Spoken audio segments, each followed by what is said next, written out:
Hello আমার ছোট্ট Sonara, wear কিডসে তোমাদের সবাইকে স্বাগতম। বাচ্চারা ঝটপট পড়তে চলে আসো। দেখো এসে আজ আমি তোমাদের জন্য কত সুন্দর ছড়া নিয়ে চলে এসেছি। চলো শুরু করি। পুটু নাচে কোনখানে, শত দলের মাঝখানে, সেখানে পুটু কি করে, চুল ঝাড়ে আর ফুল পাড়ে। দেখো বাচ্চারা, পুটু কোথায় গেছে? শতদলের মাঝখানে নাচ করতে গেছে। সে একটি পুকুরে, তাদের বাড়ির বাগানে একটি পুকুর আছে, সে সেই পুকুরে চান করতে গেছে। গিয়ে কি করছে? শতদলের উপরে নাচ করছে। আর কি করছে? চুল ঝাড়ছে আর ফুল পাড়ছে।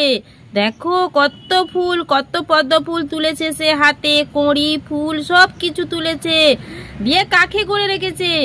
আর তার চুলগুলো দেখো কত সুন্দর এলোমেলো, কত বড় বড় চুল। সেগুলো ঝাড়ছে আর নাচ করছে শতদলের উপরে। দেখো এগুলি হলো পদ্ম ফুলের পাতা। আর জলের রংটি দেখো কত সুন্দর নীল।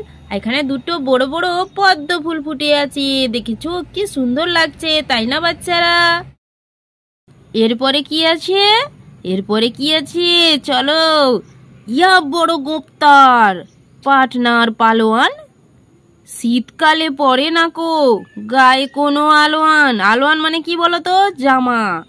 দেখো এই হলো কি পালোয়ান? পাটনার পালোয়ান। তার গোঁপ দেখো, ইয়া বড় গোঁপ। সে শীতকালে কোনোদিন জামা পরে না, কারণ সে তো পালোয়ান, তাই না? তার শীত করে না। তার বডিটা দেখেছো কত শক্তিশালী সে। দেখো সে রোজ কত খায়, কত জিম করে, জানো? জিম করে করে সে এরকম ফিগার বানিয়েছে। কারণ ব্যায়াম করা তো আমাদের স্বাস্থ্যের পক্ষে ভালো, তাই না? তো বাচ্চারা তোমরা রোজ সকালে ব্যায়াম করবে শরীর স্বাস্থ্য ভালো রাখার জন্য। তো বুঝতে পেরেছো তো বাচ্চারা? তোমরা অবশ্যই ভিডিওটি লাইক এবং সাবস্ক্রাইব করে রাখবে এরকম আরো নতুন নতুন ছড়ার ভিডিও পেতে।